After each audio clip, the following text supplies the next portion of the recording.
In this video, I'll take you along to the beach to do some sketching. Okay, so here we are at the beach. It's kind of a windy day, but we'll give it a go and see what happens.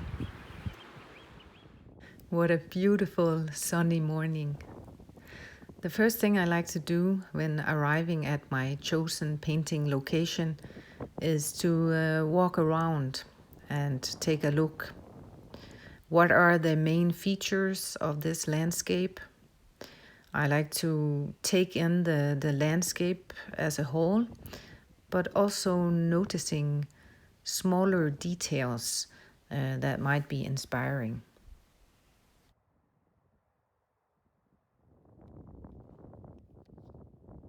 I also got some water buckets going. This is just seawater that I'm using here today.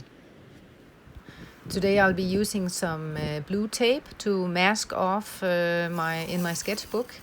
I divide the paper into four and that way I can do four smaller sketches on a large piece of paper.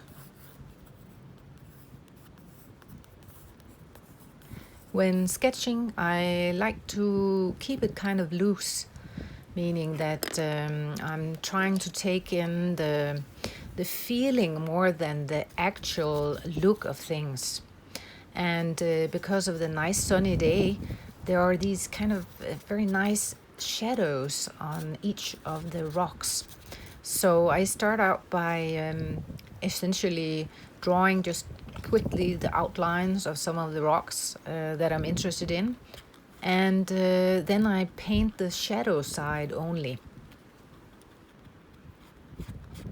I also like to use a painting knife to scratch in some texture, and my finger also gets used quite often as it's handy and always there, right? I'm sticking to a very limited palette today, meaning that I use very few colors, basically black and white, a bit of brown, yellow, and gray to do today's sketches. The reason for this is that I want to keep the focus on drawing the shape of the actual subject. In this case, the rocks and the shape of the rocks lying on the beach. A lot of times I find it's easy to get seduced by too much color early on in a sketch or a painting. So if I do these sketches in black and white mostly, I'll be able to add any color that I like later on. In a way, I keep my options open, or more open this way.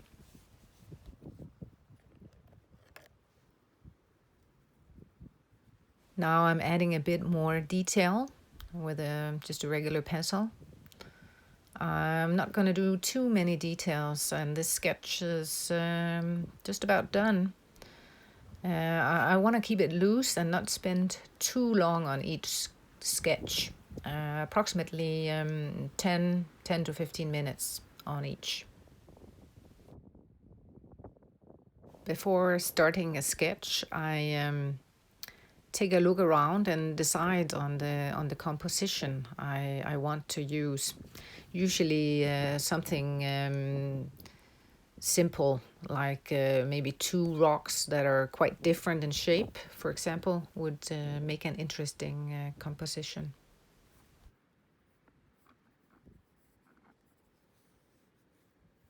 The purpose of these quick sketches is not to be very exact when drawing. It's more like a quick rendering of the scene. So something small next to something large, something dark next to something light in color, maybe the shape of a cloud, or the way there are some ripples in the sand, for example. Also, you often want to keep it rather simple in each sketch. Try to have the focus perhaps on just one thing in the sketch, like in this one. I'm interested in the relationship between that larger, kind of flat looking rock out in the water compared to the smaller and more rounded rocks closer to the seashore. They make a quite a nice contrast because they're very different. And contrast usually is more interesting when talking subjects of painting. The difference between things is always very interesting because it makes you stop and notice. It's like imagine if you're traveling by car along a road, and the road is lined with trees, and all the trees have the same size, the same height. And after a while, passing by all these trees, they're all the same, and you really stop noticing them.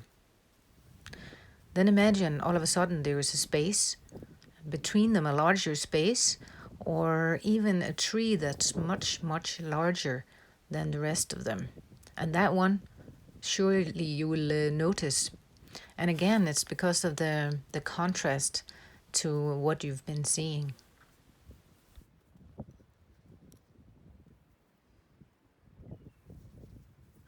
This sketch is also coming to an end. I'm just gonna add a bit of sky here and even out the tone so that I keep the focus on the rocks, which is the real subject of my sketch.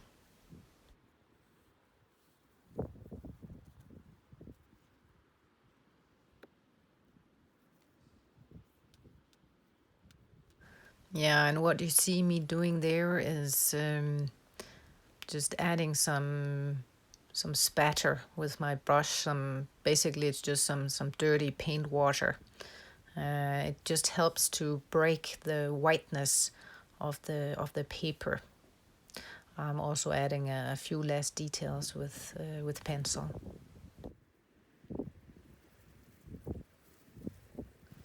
And here for reference, just a quick shot of the rocks I was painting. As it turns out, it's quite difficult to paint and record and do video and mix paints and draw and sketch all at once. So the third sketch, I forgot to press record. So I'm not going to be able to show the process of that one. So sorry, guys. Instead, we'll start with the fourth sketch right now.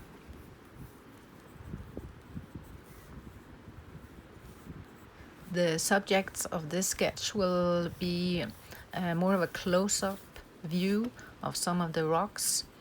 Again, I like the contrast of a larger rock kind of dominating the composition in contrast to some smaller rocks around it.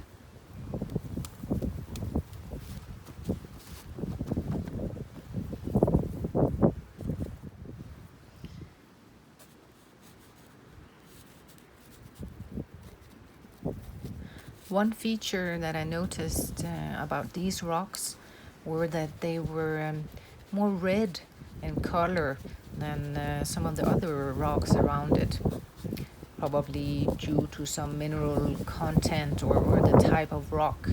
But I'm kind of trying to make that reddish brown color stand out a bit more.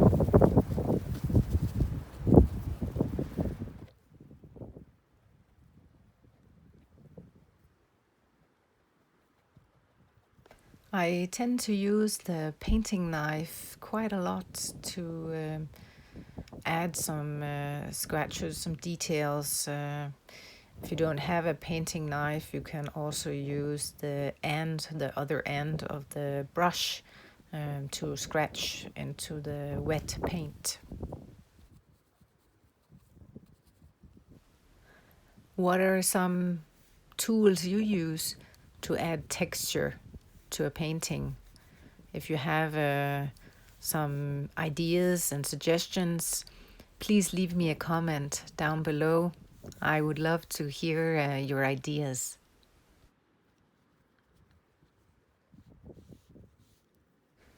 Another thing you'll see me use quite often is a piece of kitchen towel to spread the paint around. You can also use a rag, some pieces of cotton cloth.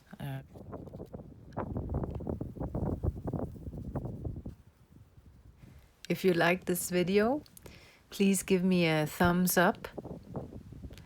And also, if you would like to see more videos like this, I would love it if you would subscribe to my channel.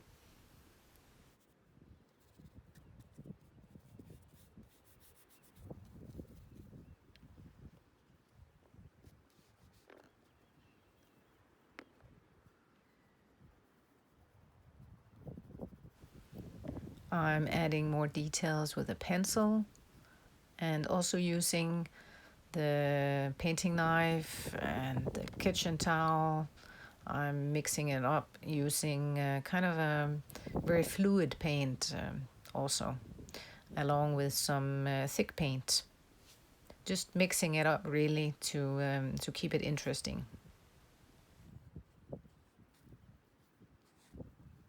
Adding paint and then scraping it off and adding it and scraping or smearing it can also provide kind of interesting textures to your painting surface.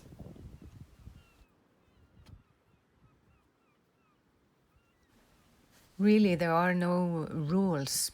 It's just kind of feel, if you feel like do something, try it out. If it doesn't work, you can paint it over. I like to keep painting open, especially at this stage with sketching. It's all about discovery and trying things out. See what happens. Have fun.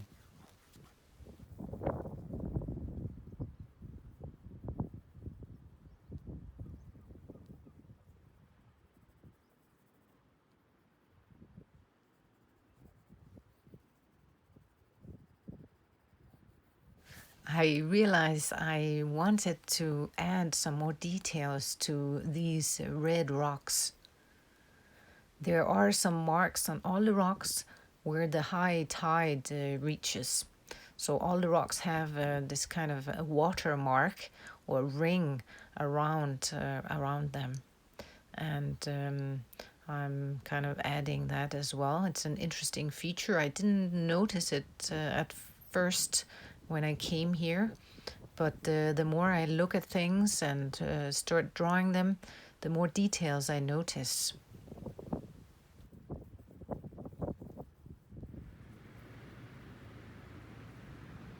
All right, I finished 4 sketches and now to the big reveal. I'm going to remove the tape and take a look at each of the sketches.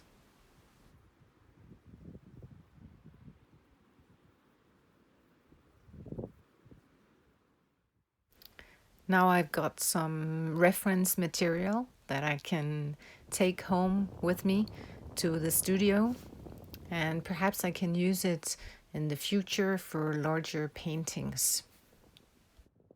If you made it this far into the video, thank you so much for watching. Please leave me a thumbs up and consider subscribing for more nature and painting videos.